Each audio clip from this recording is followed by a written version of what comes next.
योग की भाषा में अगर आपको समझाने का प्रयत्न करूं तो जैसे भारत योग की भूमि रही है। पूरा विश्व अगर योग से कुछ भी आपको प्राप्त करना है या योग में गहरे उतरना है तो उसकी दृष्टि भारत की तरफ होती है। लेकिन मेरी जो व्यक्तिगत समझ ये है कि योग को भी हमने सिर्फ और सिर्फ शरीर के तल पर ही उपयोग में लिया है। हम शरीर स्वास्थ्य के लिए या शरीर स्वस्थ रहे, शरीर सुडौल रहे, इससे ज़्यादा हम योग में गहरे उतर नहीं पाए हैं। जैसे मैं आपको उदाहरण से कहूँगा कि पतंजलि योग सूत्र ऐसा कहता है कि मनुष्य की कोई भी समस्या हो, चाहे वो शारीरिक हो, चाहे वो मानसिक हो, चाहे वो आत्मिक हो, वो तो आत्मिक तक कहते हैं, इन तीनों तरह की समस्याओं का निराकरण योग में है। योग के 8 अंग है, इस 8 अंगों के द्वारा इनमें इनका निराकरण पाया जा सकता है।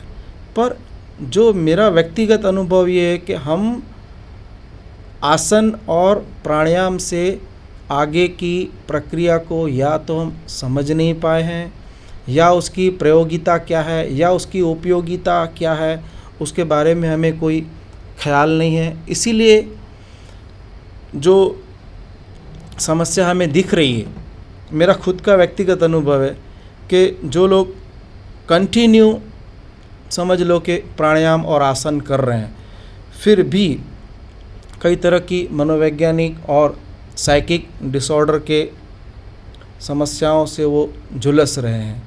तो जब तक हम चित्त वृत्ति निरोध, पतंजलि खुद ऐसा कह रहे हैं कि जब तक आपका चित्त निर्मल नहीं है, जब तक आपका चित्त शुद्ध नहीं है, तब तक आप एक स्वस्थ जीवन नहीं जी सकते। और आज का जो मॉडर्न मनोविज्ञान है वह भी यही कह रहा है कि मनुष्य की 80% समस्याएं, चाहे वो शारीरिक हो चाहे वो मानसिक हो, 80% समस्याएं वो आपके मन से संबंधित है।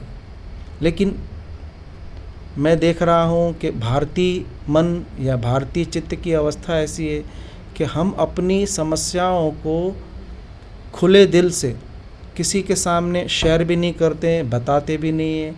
या हम ऐसा कहें कि शरीर के तल पे हम किसी को कहें कि भाई आप मोटे हो या आप पतले हो तो उन्हें बुरा नहीं लगता। लेकिन मन के तल पे अगर हम कुछ भी कह दें कि आप नकारात्मक हो, आपकी सोच ऐसी है, तो तुरंत ही उन्हें बुरा लगने लगता है।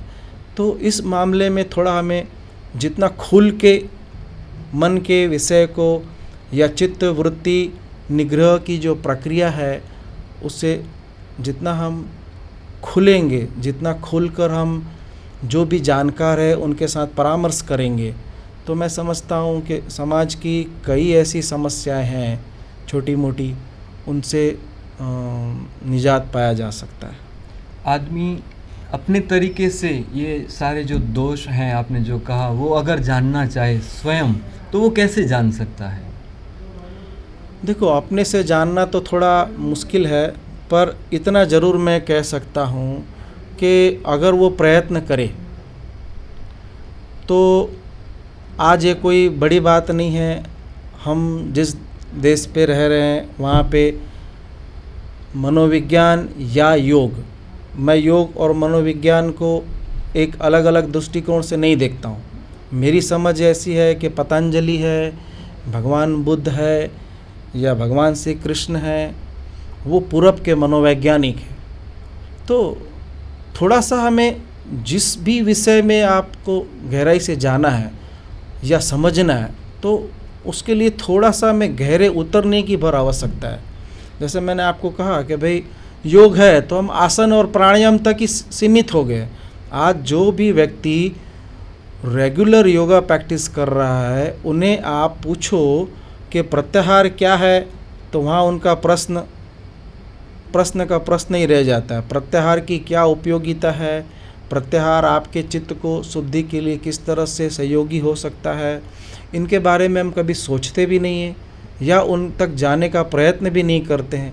हम यही समझते हैं कि 8 प्राणायाम सीख लिया, थोड़े बहुत आसन सीख ले, हमको योगा आ गया, पर ऐसा नहीं है। प्रत्याहार है, धारणा है, ध्यान है, समाधि है। अगर पतंजलि ने इसके बाद भी 4 सोपान या 4 सीढ़ी उनने दी है तो वो सोच समझ के दी होगी।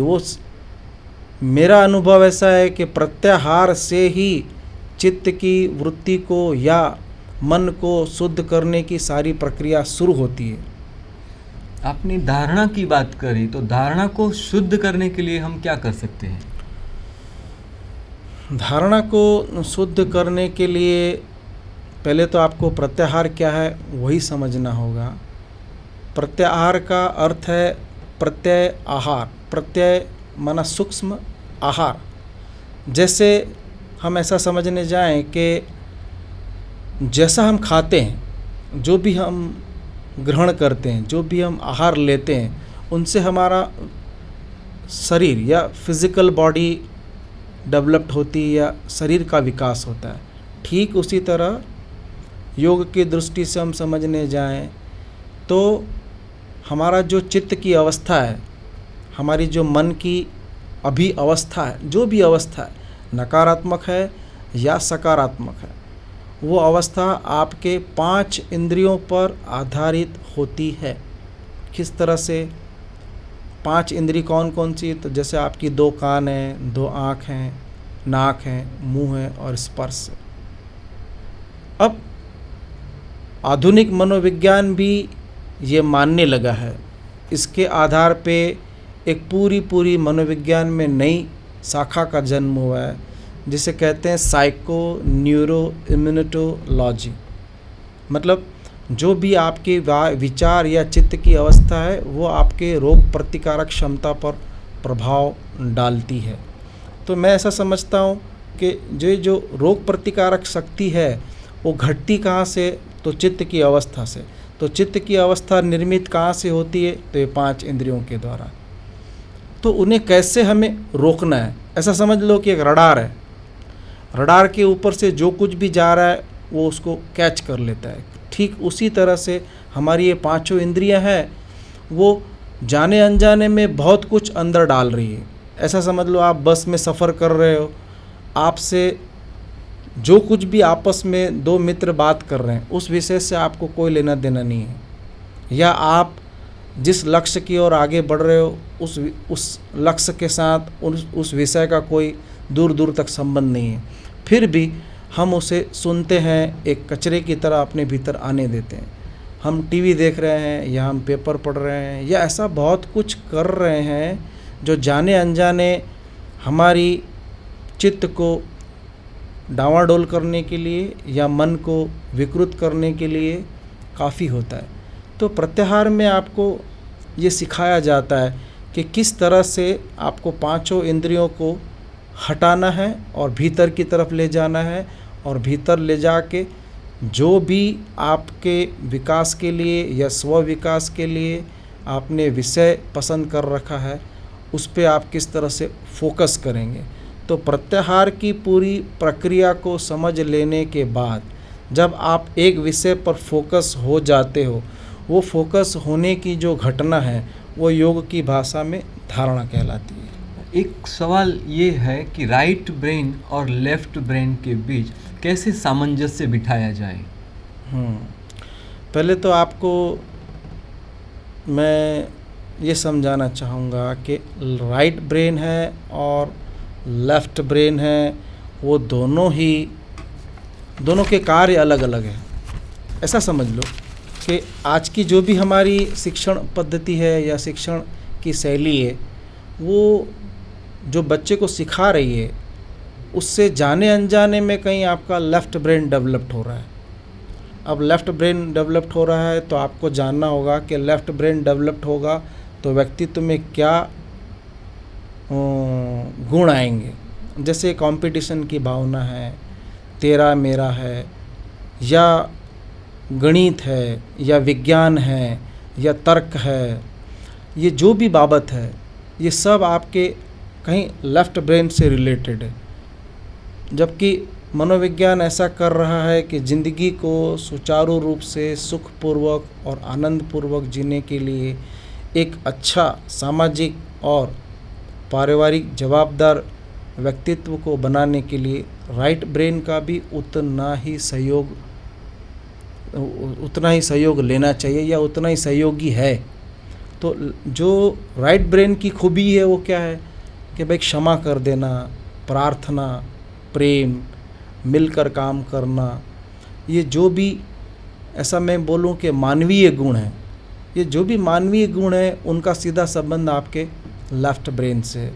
तो आज की जो शिक्षण पद्धति है उसमें मैं समझता हूँ कि पूरी की पूरी आपकी लेफ्ट ब्रेन को तो डेवलप्ड किसी भी तरीके से कर दिया जाता है, पर जो एक असंतुलन हम जो देख रहे हैं उनका कारण ये कि राइट ब्रेन का विकास नहीं हो पाता। तो कोई बात नहीं, अगर वो सिस्टम एजुकेशन सिस्टम में वो नहीं है तो व्यक्तिगत तौर पे भी उस दिशा पे सोचकर आगे बढ़ सकता है। आपने प्रत्याहार के बारे में तो बताया, लेकिन ये धारणा को कैसे शुद्ध किया जाए इसके बारे में हम ज़रा जानना चाहेंगे। धारणा को शुद्ध करने के लिए प्रत्याहार की प्रक्रिया से आपको गुजरना होगा। प्रत्याहार की प्रक्रिया से गुजरने के लिए जैसे मैंने आपको बताया कि योग निद्रा से गुजरना होगा। ये छोटी छोटी एक के बाद स्टेप है। जैसा मैं ऐसा कहूँगा कि एक कुत्ते या एक बिल्ली या कोई भी जानवर को आप देखो, जब वो सो रहे हैं तो पूरे शरीर को छोड़ दे रहे हैं, वो एकदम अपने आप को ढीला छोड़ दे रहे हैं। वो जो छोड़ने की प्रक्रिया है उसे ही मैं कह रहा हूँ प्रत्याहार। हम जब कहीं भी जा रहे हैं, कुछ भी काम कर रहे हैं, हमसे संबंधित नहीं है या हमें उसमें अपनी जीवन चेतना को या हमें वहाँ पे एकाग्र होने की आवश्यकता नहीं है, तो हम अपने आप को छोड़ नहीं पाते। हमारे कान, हमारे आँख, कान, नाक, वो सब अलर्ट है या जो कुछ भी बाहर से आ रहा है उसको वो आने दे रहा है। तो आप अगर एक बार गहरे विश्राम की कला सीख जाओ तो आप इन नाड़ियों को भीतर ही भीतर से संदेश दे सकते हो। जैसे एक तिबेटन योग में एक पूरी ध्यान की प्रक्रिया है जिसमें आपको अपने ही शरीर के साथ संवाद की कला सिखाई जाती है। वो बोलते हैं कि शरीर आपका एक अच्छा मित्र साबित हो सकता है।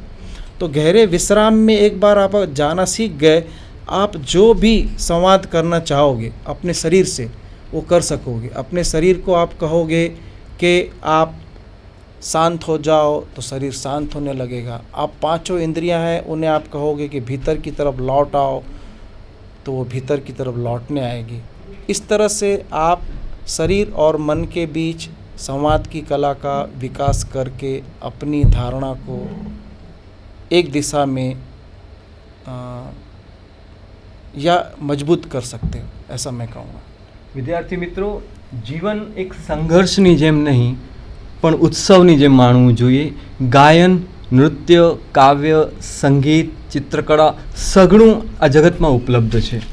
શિક્ષણ એ બધાની સાથે લયબદ્ધ થવામાં આપણને મદદ કરે છે. વૃક્ષોની સાથે, પક્ષીઓ સાથે, ચંદ્ર અને સૂરજની સાથે કવિ શ્રી ઉમાશંકર જોશીએ કહ્યું છે, વિશાળે જગ વિસ્તારે નથી એક જ માનવી, પશુ છે, પંખી છે વનોની વનસ્પતિ. શિક્ષણ આપણને આ બધા તત્વો સાથે કઈ રીતે સુમેળ સાધી શકાય છે એની વાત કરે છે. એજ્યુકેશન શબ્દ એજ્યુકેર પરથી આવ્યો છે, જેનો અર્થ છે અંધકારથી પ્રકાશ તરફની યાત્રા. તો આજે આપણે આ દિશામાં એક પગલું માંડ્યું છે. એ દિશામાં આપણને મદદ કરી છે મહેશભાઈ. આભાર મહેશભાઈ. Thank you.